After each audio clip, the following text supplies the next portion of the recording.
Hello my dear students, स्वागत है आप सभी का आपके अपने प्यारे से चैनल प्रभात एकेडमी में। ये क्षेत्रमिति का एक उदाहरण है, एक एग्जाम्पल है। और इस एग्जाम्पल की हेल्प से, इस एग्जाम्पल के कॉन्सेप्ट को समझने के बाद से आप अपनी एक्सरसाइज के समस्त क्वेश्चन, अपने जो समस्त सवाल हैं जो भी आपके एक्सरसाइज में दिए हुए हैं, और जो भी आपको लगते हैं कि ये सवाल पढ़कर टफ लगते हैं या मुश्किल हैं, तो देखिए इस उदाहरण को समझने के बाद आप इसके बेसिस पे, इसके आधार पे उन सबको आसानी से हल कर सकते हैं। इसलिए डियर स्टूडेंट्स, देखिए हम इसे सॉल्व करते हैं। पहले हम इसे पढ़ लेते हैं। ऊंचाई 220 सेंटीमीटर और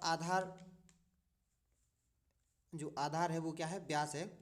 आधार व्यास 24 सेंटीमीटर वाले एक बेलन पर, या स्टूडेंट देखिए, एक बेलन पर ऊंचाई 60 सेंटीमीटर और त्रिज्या 8 सेंटीमीटर वाला एक अन्य बेलन आरोपित है। स्टूडेंट्स देखिए, आपका ये सवाल है, ये कहता है कि एक बेलन है और उसी बेलन के ऊपर दूसरा बेलन रखा हुआ है, यानी कि बेलन के ऊपर बेलन। इसके बाद क्या है, आरोपित है से लोहे का एक स्तंभ बना है। ये बेलन जो बने हैं ये किस चीज़ के बने हैं, लोहे के। मतलब दो बेलन हैं और दोनों बेलन को एक के ऊपर एक रखा गया है, मतलब ऊपर नीचे करके, और उन लोहे के हैं तो उनसे क्या है, एक स्तंभ बना है। इस स्तंभ का द्रव्यमान ज्ञात कीजिए, जबकि दिया है 1 सेंटीमीटर क्यूब लोहे का द्रव्यमान 8 ग्राम होता है। हमें क्या करना है, इस स्तंभ का द्रव्यमान निकालना है। मतलब इस स्तंभ का जो आयतन है, माफ कीजिए, इस स्तंभ का जो द्रव्यमान निकालना है, तो हम इस स्तंभ का पहले आयतन निकालेंगे, और आयतन निकालने के बाद जो भी दिया गया है 1 सेंटीमीटर क्यूब लोहे का द्रव्यमान 8 ग्राम होता है, तो उसी तरीके से जितना भी हमारा जो आयतन निकलेगा उससे हम 8 से उसका गुणा करके आपका जो आंसर है वो आ जाएगा। देखिए, सबसे पहले हमने अपना सवाल पढ़ा, और इसके बाद हमने इस सवाल को पढ़ने के बाद, डियर स्टूडेंट्स, सबसे पहले हमने सवाल पढ़ा। सवाल को पढ़ने के बाद हमें ज़रूरी होता है कि हम उसका एक क्या है, रफ आकृति उसकी बना लें। ये देखिए, हमने इसकी रफ आकृति बनाई हुई है।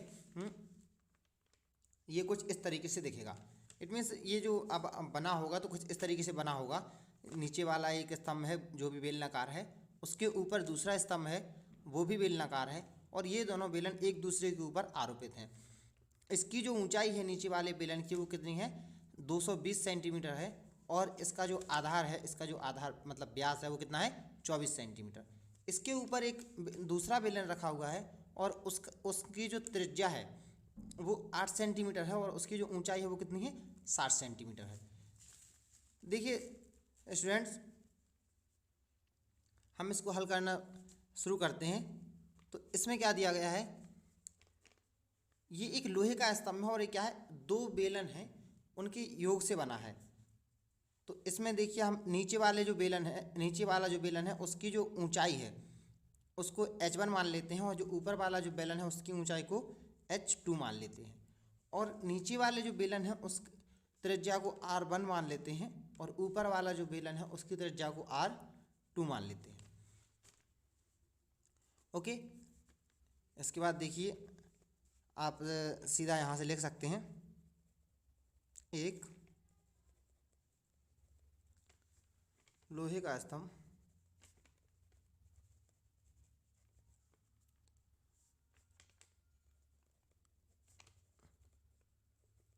दो बेलनों के योग से बना है। ओके डियर स्टूडेंट्स, एक लोहे का स्तंभ है जो कि दो बेलन हैं, उन दोनों बेलनों को जोड़कर, मतलब उन दोनों बेलनों के योग से बना है, जिसमें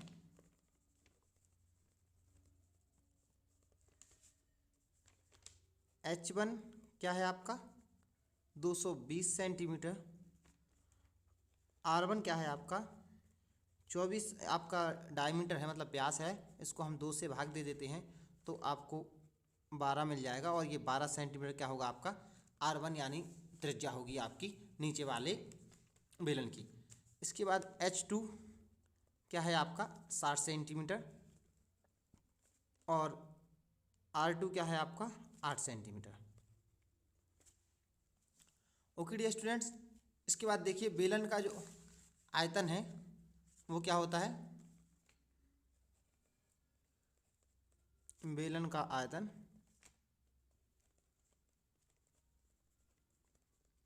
क्या होता है, बेलन का आयतन होता है पाई R स्क्वायर H।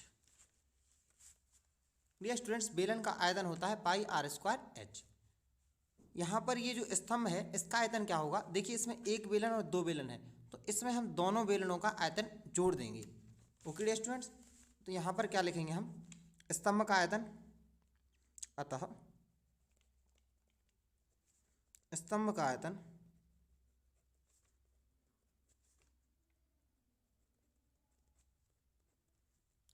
आयतन क्या होगा, पाई R1 square H1 plus pi R2 square H2। ये पहले वाले बेलन का और ये दूसरे वाले बेलन का, इन दोनों को क्या किया हमने, जोड़ दिया। हम इनका मान रख देते हैं। मान क्या है, पाई आपका बाहर निकल आएगा, पाई इसमें भी है और पाई इसमें भी है, तो पाई हमारा बाहर निकल आएगा। इसके बाद R1 स्क्वायर, R1 क्या था आपका 12, इसका स्क्वायर इंटू H1 क्या है आपका 220 प्लस R2 क्या है आपका 8 का स्क्वायर इंटू H2 क्या था आपका 60 सेंटीमीटर और ये आपका। इसके बाद हम क्या करते हैं, इसको सॉल्व करते हैं। ओके, पाई 12 का स्क्वायर कितना होता है 144, 12 में 144 इंटू 220 गुणा 220 प्लस 8 का स्क्वायर कितना होता है 64 गुणा 60। ओके डियर स्टूडेंट्स, इसमें देखिए क्या होगा, ये आपका पाई साथ में है और 144 गुणा 220 है, ये आपका कितना हो जाएगा, इसको आप गुणा करेंगे तो 22 चौके 88, 22 चौके 88, 88 और 8 आपका 96, 22 हम 22 और 6 22 और 9 आपके 31, तो ये आपका हो जाएगा 3168 और ये आपका 0 का 0 यानी 31,680 प्लस ये 64 गुणा 60, तो ये आपका हो जाएगा 6 चौको 24, 6 छः 36, 36 और 2 38, तो ये हो जाएगा आपका 3840। ओके डियर स्टूडेंट्स, ये देखिए। इसके बाद हम इससे जोड़ देते हैं, तो आपका ये जोड़ने पर आप इसे और इसको जोड़ देंगे तो जोड़ने पे आपको कितना हो जाएगा, जो स्तंभ का कुल आयतन है वो आपका हो जाएगा, देखिए 0 का 0, 8 4 12 की 2 हसलाई 1। ओके, ये हो गया 8 और 6 14 और 1 15 की 5 हसलाई 1 3 और 1 4 और 1 5। ओके, और 3 का 3, ये हो गया आपका 35,520 और साथ में क्या था आपका पाई। यहाँ पर देखिए प्रश्न में देखिए सबसे लास्ट में दिया हुआ है पाई बराबर 3.14 लीजिए। यहाँ पर हमें पाई का मान क्या रखना है 14। डियर स्टूडेंट्स, पाई के दो मान होते हैं, एक होता है 22/7 और एक होता है 3.14। तो अगर हमें सवाल में दिया नहीं है कि 3.14 रखना है तो हम ज़्यादातर यूज करेंगे, इस्तेमाल करेंगे कौन सा 22/7, और अगर दिया है तो हमें वही इस्तेमाल करना है।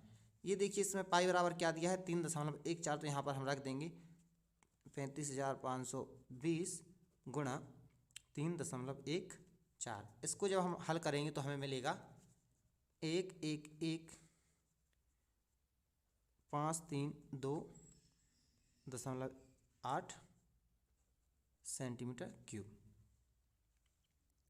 ओके डियर स्टूडेंट्स, ये हमें इतना मिला। ओके, इसके बाद हमें क्या करना है, देखिए प्रश्न में दिया गया है अंतिम में इसका द्रव्यमान निकालना है। ये क्या है, स्तंभ का आयतन है और हमें निकालना क्या है द्रव्यमान। तो 1 सेंटीमीटर लोहे का द्रव्यमान 8 ग्राम होता है। डियर स्टूडेंट्स, अगर मतलब जो 1 सेंटीमीटर क्यूब है उसका आयतन 8 ग्राम होता है, तो ये कितना है आपका सैकड़ा, हजार, 10,000, लाख। तो ये 1,11,532.8 सेंटीमीटर क्यूब का जो द्रव्यमान है वो कितना होगा। इसको हम 8 के साथ गुणा कर देंगे। क्या करेंगे हम, तो यहाँ पे ये देयरफॉर 11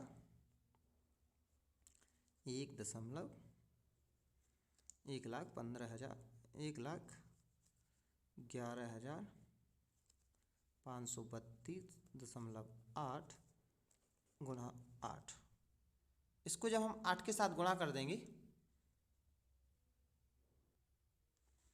इसको जब आप 8 के साथ गुणा कर देंगे तो आपका कितना हो जाएगा, 8 × 64, 6, 8 दूनी 16, 16 और 6 आपके कितने होते हैं, 16 और 6 22, यानी कि 2, 8 × 24, 24 और 2 26, ओके, 2, 8 × 5 40 और 2 42, 8 × 8 और 4 12, 8 × 8 और 1 9, 8 × 8 और ये 1 के बाद दशमलव, तो ये हो गया आपका 8 9 2 2 6 2.4। ओके, ये आपका किस में है, ग्राम में। अब डियर स्टूडेंट्स, ये आपका ग्राम में है, और देखिए 1 किलोग्राम में आपके कितने ग्राम होते हैं, 1000 ग्राम होते हैं। देन आप इसको 1000 से अगर भाग दे देंगे तो ये 1000 से आप इसको भाग कर देंगे, तो मान लीजिए हमने 1000 से इसको भाग कर दिया, तो 1 2 3, तो ये यहाँ से यहाँ क्या आ जाएगा, 1 2 3, ये यहाँ पे आ जाएगा, और क्या हो जाएगा आपका 892 पॉइंट, मतलब 892 दशमलव पॉइंट क्या हो जाएगा 26, और ये आपका 5 से लेस है तो क्या हो जाएगा 1। ओके, ये 26, इसको ऐसे लिख देते हैं, चलिए 2624 किलोग्राम, और ये आपका प्रश्न हल हो गया। डियर स्टूडेंट, जब भी आप क्षेत्रमिति के कोई सवाल, किसी तरीके के सवालों को हल करते हैं, तो उनके लिए आपको एक तो सबसे आसान जो है आपको उसका तरीका सही होना चाहिए, आपका मतलब स्टेप बाय स्टेप उसको सॉल्व करना है आपको, नंबर बाय नंबर। दूसरा ये है कि आपको उसके सारे जो भी फॉर्मूला हैं, जो उसके सूत्र हैं, वो सारे के सारे याद होने चाहिए। अगर आपको फॉर्मूले याद होते हैं और आप उसको सबसे पहले अच्छे से ध्यान से पढ़ते हैं, उसकी रफ आकृति बनाते हैं, और रफ आकृति बनाने के बाद उसको स्टेप बाय स्टेप सही तरीके से करते जाते हैं, तो ये क्षेत्रमिति आपका बहुत आसान टॉपिक हो जाता है। इसमें जो आपकी कैलकुलेशन है वो थोड़ी होती है, ज़्यादा करनी होती है, इसलिए कैलकुलेशन पर हमें ध्यान देना होता है, क्योंकि अगर कैलकुलेशन में कहीं छोटी सी मिस्टेक हो जाती है तो फिर आपका पूरा सवाल गलत हो जाता है। ओके डियर स्टूडेंट्स, अगर वीडियो आपको पसंद आया हो तो लाइक कीजिए, और कहीं कोई चीज़ समझ में नहीं आई हो तो कमेंट करके हमें ज़रूर बताइए, और चैनल को सब्सक्राइब कर दीजिए ताकि आपको न्यू अपडेट्स मिलते रहें। धन्यवाद।